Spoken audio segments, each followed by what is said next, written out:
morning, ladies and gentlemen. My name is Paul Dwyer. I stand before you today holding this little red folder. And if you look closely, on the cover of this red folder is an eagle of an anchor. And this symbol is known around the world as the national logo of the United States Marine Corps. And I would like to share with you my story today that started blackout drunk and ended with me blackout drunk. So I grew up, small town America, Dawson Springs, Kentucky. Yeah, if you was to look at a map, you wouldn't find it. Start at Clarksville, Tennessee, and go about 2 inches up. That's where I live. And, I grew up oldest of 4. My life wasn't going anywhere. I was addicted to drugs, done a lot of horrible things before. And then one day at random, I decided I was going to join the Army. Problem was, I was over 300 pounds. And so I talked to an Army recruiter, started working hard, losing a couple pounds here and there, and then I was going to a going away party that evening for my cousin. He was joining the Marine Corps. The drunkest I've ever been was the moment I made my best decision I've ever made my entire life. So as I'm laying there on the floor, throwing up all over myself, Cody tells me that I should join the Marine Corps.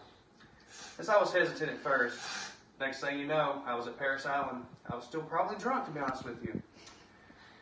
And that's how my story began, with my service in the Marine Corps. Fast forward a little bit, got married, had a few kids, deployed a couple times. On my third deployment, unfortunately, I mentioned a few minutes ago that I started drunk and I ended drunk. We had a day off on my deployment. We were playing softball, the most anti-contact sport that you could possibly imagine. Somehow in the process, I wound up breaking my back, and so I'm getting medically retired, which is very unfortunate, but I'm glad it's done and over with. Now, as I mentioned, this red folder, inside of this red folder, I have several pieces of paper.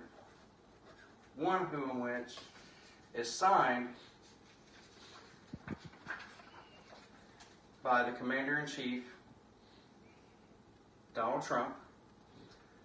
One is which is signed by the Commandant of the Marine Corps, the Commanding General, and one is signed by the Sergeant Major of the Marine Corps. Like I said, ladies and gentlemen, I appreciate your time, and I'd like to leave you with a quote that is said about Marines. Ronald Reagan, as you all know, is the 40th President of the United States.